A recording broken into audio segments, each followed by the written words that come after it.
Thank you for joining us here this morning. We're here to consider ways to strengthen our nation's mineral security. In many ways, this is a little bit of deja vu all over again. By my count, this is the 7th hearing that we have held on this issue since I've been on the committee. That's a lot of hearings. I wish that I could say that we're further along now than we were when we began. We're going to get it done. Over the course of several years, we have repeatedly heard from witnesses who have underscored our vulnerability in relying on foreign nations for the minerals used to keep our economy strong and our nation safe. In 1997, we imported 100% of 11 different minerals and 50% of more of another 26. Now, a little over 20 years later, our dependence has almost doubled, so we're going the wrong direction. According to the USGS, last year we imported at least 50% of 48 minerals, including 100% of 18 of them. The concentration of that supply, who we buy it from, is also a problem. Of the 48 minerals that I've mentioned, China is a primary supplier for 26 of them. China is actually mentioned 375 times in the USGS 204-page Mineral Commodities Summary Report. So they get the front page there. Of course, this issue is not limited to the sourcing of raw minerals. China is also monopolizing other aspects of the supply chain, including the technology used to process and refine minerals. So why is this a problem? Whether we realize it or not, minerals are the foundation of our modern society. We use them in just about everything.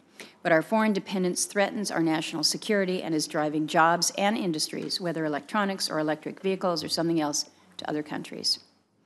Our foreign mineral dependence is our Achilles heel for competitiveness, for manufacturing, and for geopolitics. And in my view, it's way past time that we seek to address it. I do appreciate the steps that President Trump has taken, including his executive order to identify a list of critical minerals and to develop a whole-of-government strategy to reduce our foreign dependence. So I look forward to their policy recommendations, which I understand should be released any day now.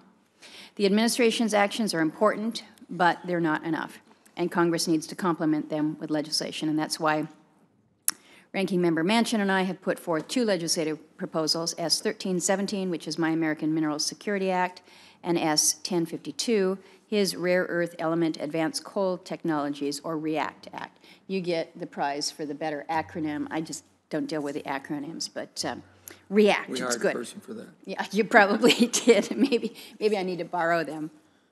The American Mineral Security Act takes a comprehensive approach to rebuilding our mineral supply chain. It directs multiple departments to evaluate and update a list of critical minerals every 3 years and to conduct geological assessments to determine where deposits are located. It authorizes R&D to promote recycling and the development of alternatives, forecasting so we can better anticipate supply and demand, and workforce development to ensure that we have qualified professionals operating at the highest standards in the world.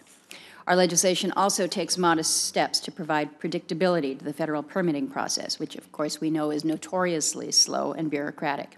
It can take 7 to 10 years to finish permitting here in the United States. We should all be able to agree that it's very hard to compete for capital and investment when other nations take a much shorter period of time, as little as 2 to 3 years to finish permitting. While my legislation provides a good framework to begin understanding and addressing our foreign minerals dependence, I think that there is a lot more that we can do, and I look forward to working with my colleagues to ensure a robust domestic industry, one that continues to be held to the highest environmental and labor standards in the world, and to building the workforce and infrastructure needed to bring downstream processing and manufacturing back to the states. I hope that this is finally the year that Congress will work together to advance bipartisan legislation that will help rebuild our mineral supply chain. I want to thank you, Senator Manchin, you, Senator McSally, Senator Sullivan, and Senator Kramer for co-sponsoring my legislation. I'd ask other members of the committee to take a look at it, consider signing on. I thank our witnesses for being here this morning. I appreciate you, Mr. Bailesh, being here as a great Alaskan, being able to share your expertise from that perspective, but also from within the department. So we thank you for that. Senator Manchin, your comments this morning as we kick things off. Thank you, Madam